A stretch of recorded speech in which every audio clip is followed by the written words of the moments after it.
Welcome back to Show and Tell, everyone. I'm Billy. I'm coming to you from Manhattan, where, in case you haven't heard, I am offering knitting classes at my favorite cave underground, the secret yarn shop known as HM Nabavian.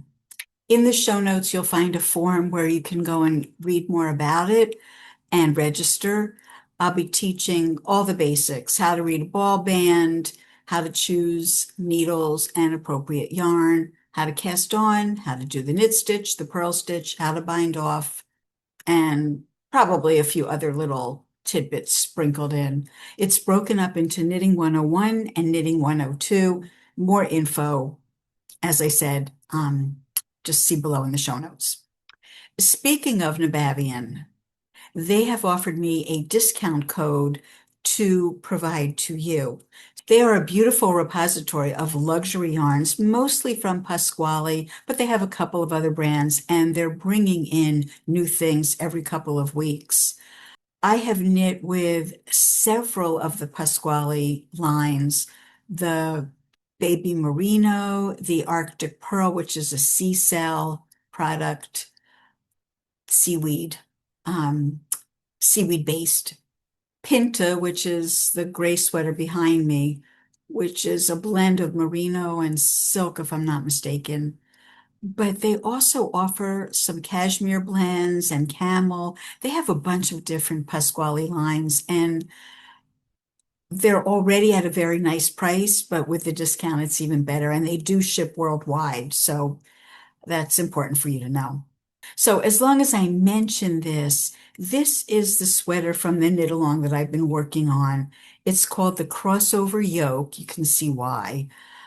I am not quite done, but I did want to bring you up to date with this because there was some debate in my last podcast about whether I should cast on with this new pink yarn that I acquired when I was in Japan, or if I should finish things before I start. So stick around and you'll find out what happened.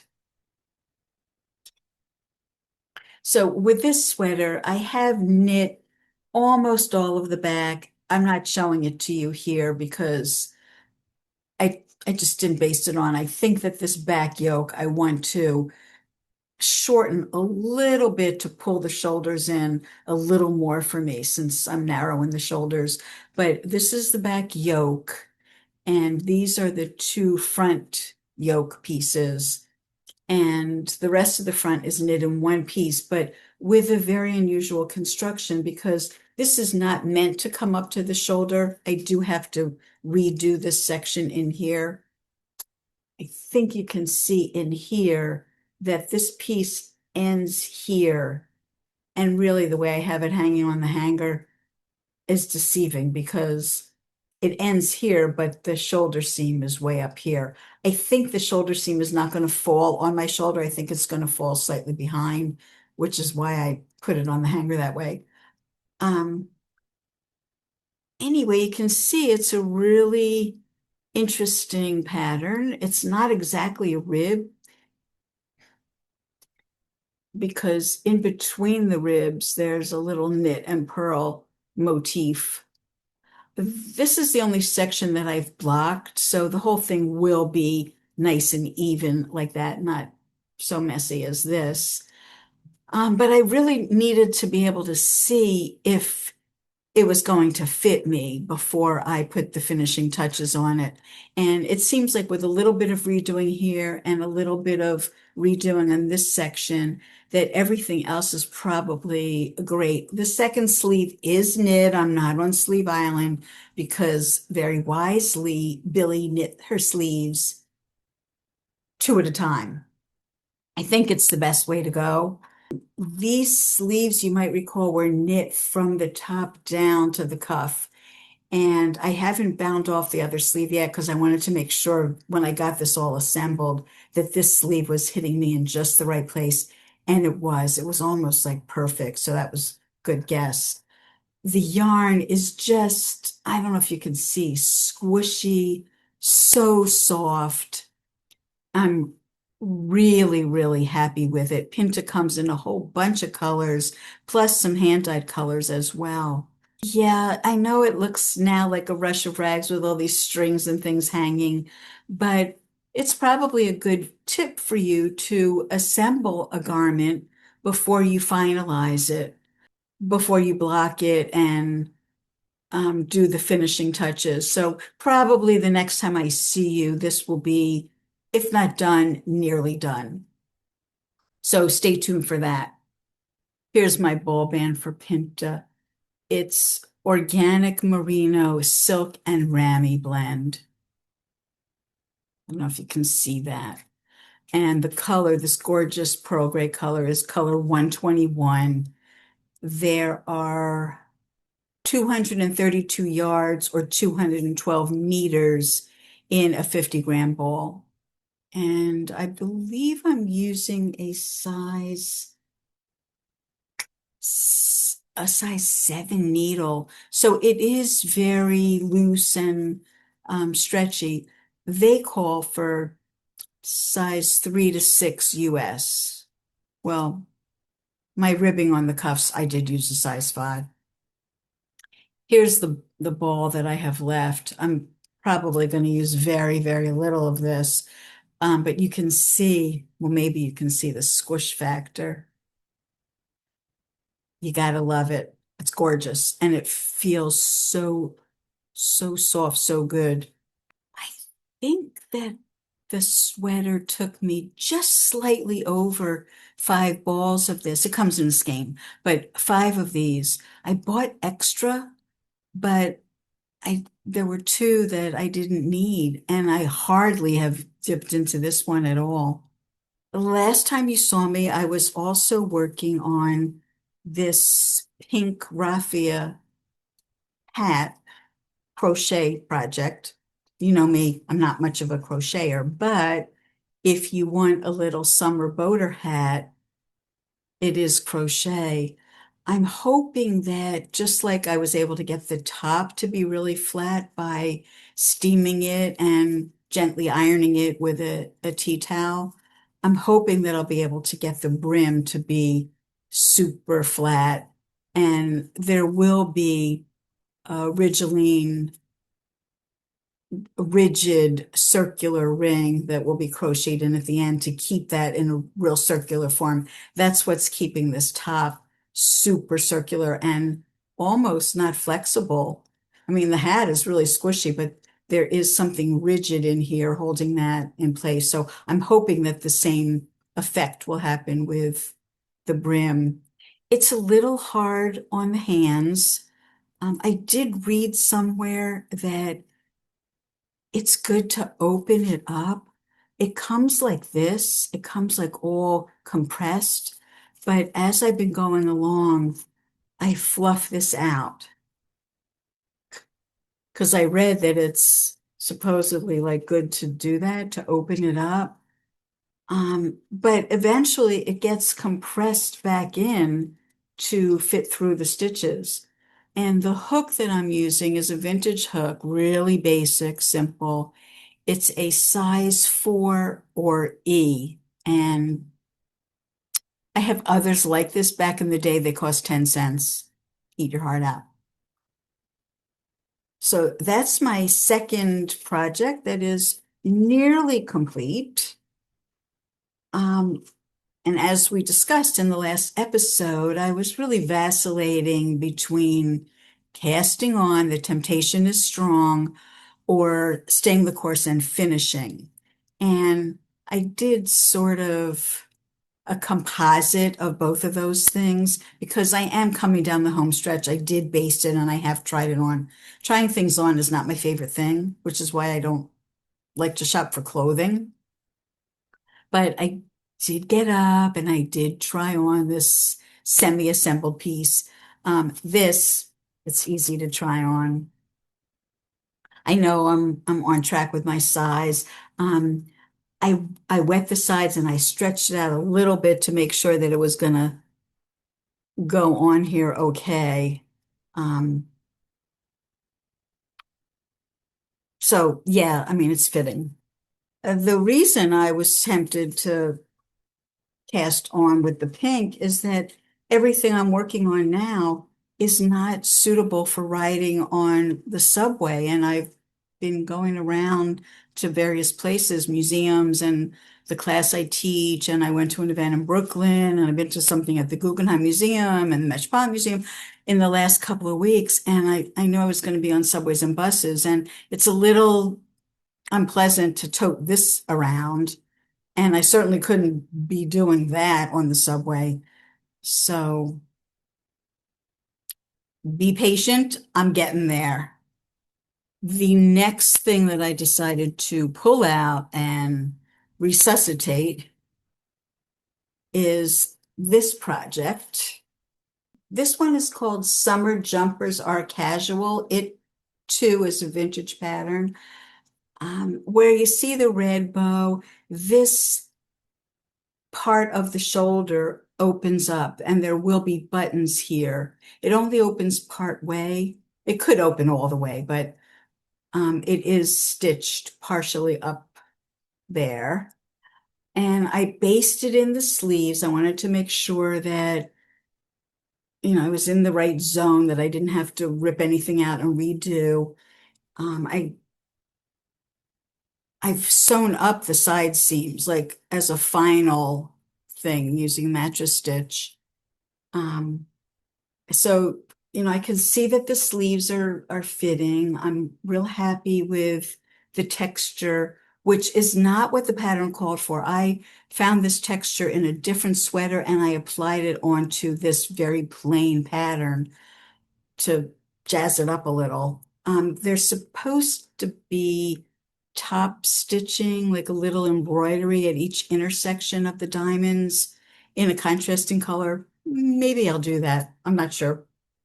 It probably will make it look a little more vintage if I do. So maybe as an afterthought. Um, so, it's fitting well. It's got the very pulled in ribbed waistline that's hitting me at my natural waist. So it's rather short sweater, like many vintage things are. But there's this big collar. Now, a while back, I had knit this collar piece, which met the gauge and met their dimensions. But when I put it around my neck, I found like it was really kind of tight. And I thought, I want to be able to wear this on the hottest days of summer because it's really very lightweight. If I remember correctly, it's linen and silk, and it's kind of an open and airy. Let me see if you can see the light through it. Yeah, I think you can see some sunlight shining through the sleeve, single thickness of the sleeve. See that? So I want this for those really hot days, which I know are coming our way eventually. So I started to re-knit the collar and I made it a little bit longer, wider, so that when it does go around my neck, it won't be like strangling me. It'll be a little bit looser. Now they said I think 3¼ inches, but in the picture, it looks like that collar is a little bit longer. Anyway, it's asymmetrical. So the opening to the collar is going to be on the side a little bit, and it should flare out. A picture is going to tell you 1,000 words, so I'll show that. I only have a little bit more knitting on this, and then I'll base this in, and I already have the buttons. So again, this is one that should be finished rather shortly. The last time I talked to you about this sweater, I had not put the pieces together a little bit, but now I had it to the point where I could actually try it on and see that I'm happy with the fit. And also sewing this piece in, it's a little tricky. If I had a mannequin that I could pin it onto, that would make it easier, but you have to jiggle around to get it to be like where you want it to be and to make sure that your arm side fits the sleeve in the same way that this arm side does, which doesn't have that opening. So I'm really on course to finish this. And frankly, I I try and be a monogamous knitter, but I'm finding now that I have all these things that I want to try and wrap up, I've been kind of disciplining myself to work each morning on the hat before it tires my hands out. And at least I know like I've made a stab at it. And then I'll pick up my knitting, which is, gentle and easy. And then if I want to take a break, I'll, you know, come back and do a little bit more on this. And both of these are probably going to be finished objects pretty soon, and the hat as well. So, having said all of that, you can see probably where I'm going with this. And that is to say, even though many of you commented, and I really appreciate those comments. I love your comments. I am happy to answer every single one of them. My channel, unfortunately, is still small enough that I can do that. So the burden is on you to help me grow my channel. I will make the commitment that until I have 100,000, I will make every effort to answer every one of your comments. So comment early and often. It really helps me. Subscribing helps too. And liking, giving it a thumbs up is great. Look, it doesn't cost you anything, but it helps me a lot. So be kind and help me out here. Do that for me. Thanks a lot. Okay, so a lot of you did comment last episode. Thank you. And many of you said, yeah, we really think you should try and finish up before you cast on yet another whip. I agreed with you. I really did in my heart. But as I mentioned before, I had these subway rides coming, and all I wanted was something that's like easy breezy knitting back and forth, not a lot of increases, not a lot of decreases, no fancy stitches. And the pattern that I picked out for this pink yarn that I bought in Japan, which is called Rough by Sawada Company. The fiber content is all in Japanese. I can't tell you what it is. This yarn is on Ravelry. There are only, I think, two or three of us who have the yarn. Um, I think it's 40% or 60% cotton, and then there's some nylon and some other man-made things. It's not an all-natural yarn, which would have been my preference, but I didn't really know. I just knew that I loved the colorway and it feels good. It feels really good. Anyway, yes, I went ahead and I swatched. I don't have my swatch handy. Oh, wait, maybe I do. I do. Yeah, so I swatched. Um, it seemed like because this yarn is very fine, that I should be on a small needle. And the pattern that I'm knitting is called Rebel Rebel by Libby Johnson. She calls for 25 stitches to 4 inches. So I started out with a size 3 needle. There's my little swatch. See the 3 holes? That's on size 3. And then I thought, well, maybe I could use a little tighter fabric than that. Let me see what happens if I drop down to a 2. But I wasn't really getting the gauge here. I thought I was getting the gauge with the 3. And I cast on. I figured out which one of her sizes was right for me. And this is a little tricky because it's a drop shoulder construction. It's an open cardigan, no buttons. And she tells you to measure your shoulders and then add 6 to 8 inches. So for me, I have super narrow shoulder, which would be like in her size 30 bust. Well, I'm hardly a size 30 bust. So I knew I was going to have to do something narrow here and ramp it up by the time I got to the underarm to give me the extra ease and extra fabric to go around my back and my bust. So, it's always a crapshoot. I don't know if it's going to hang right, but I did cast on and I had knit part of the way when I checked my gauge, and it was nothing like what I got in my swatch. Does that happen to you too? It's so annoying and it's frustrating. This sweater has a construction that's not like vintage construction. Obviously, it's not a vintage pattern. Although I'm hoping that it's going to give me like a 1960s Judy Garland kind of vibe, like a little cocktail jacket. Maybe I'll do it with like 3/4 length sleeves.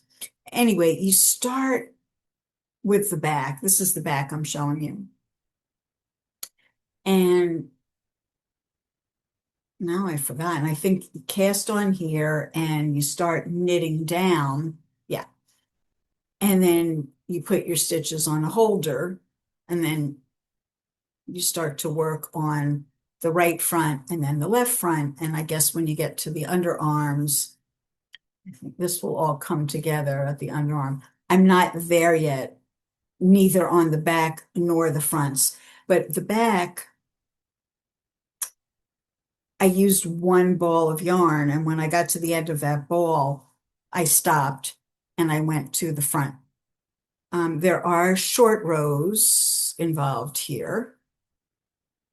I don't know if you can see that there's a little triangular shaped wedge in here. I think a lot of contemporary construction is like this.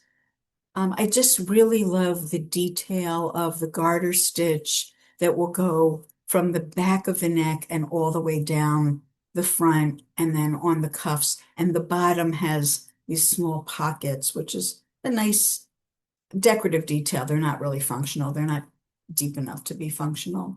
But I love how it's knitting up. I started on size 2 needles to give me like really tight fiber. I want a little more structure in the shoulder since there's no seam here. So I thought, having that tighter gauge could help me with that. And then when I went to the larger needle, I went to size 3. I figured that's going to give me a drapier fabric than I was getting up here. Plus, I'll get the extra width. And all of these stitch markers that you see hanging here are increases that I made. I didn't want to make them all down the side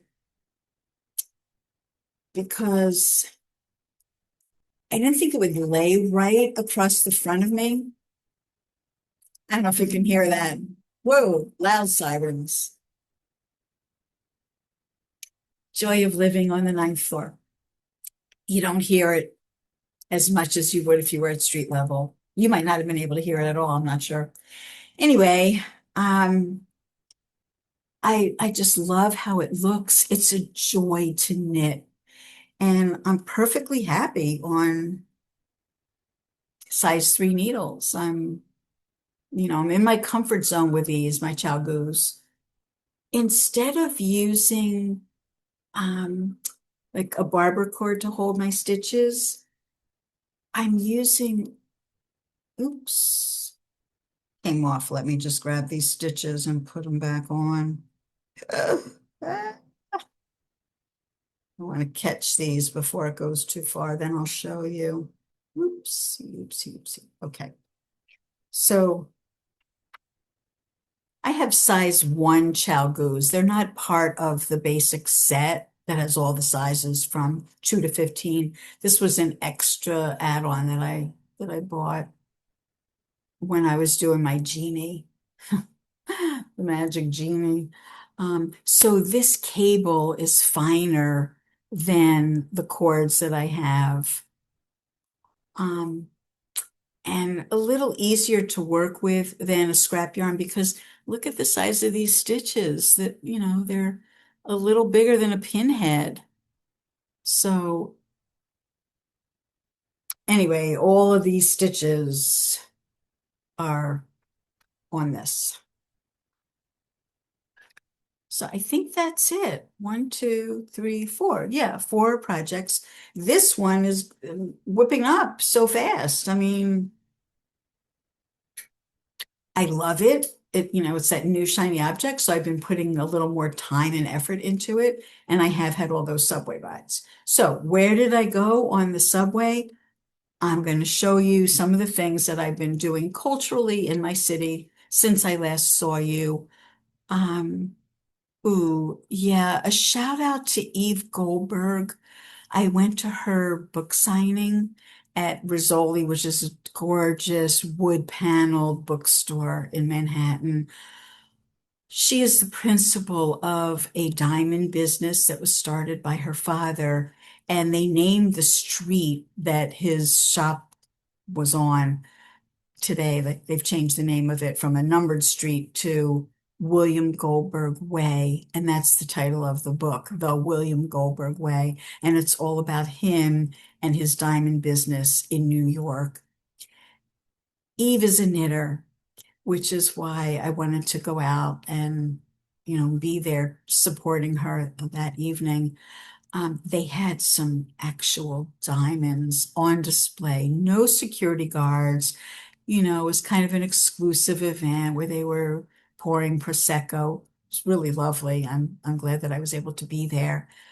Um, Her involvement with knitting is not just for her own personal edification and pleasure, but she helps recovering addicts and alcoholics to learn to knit.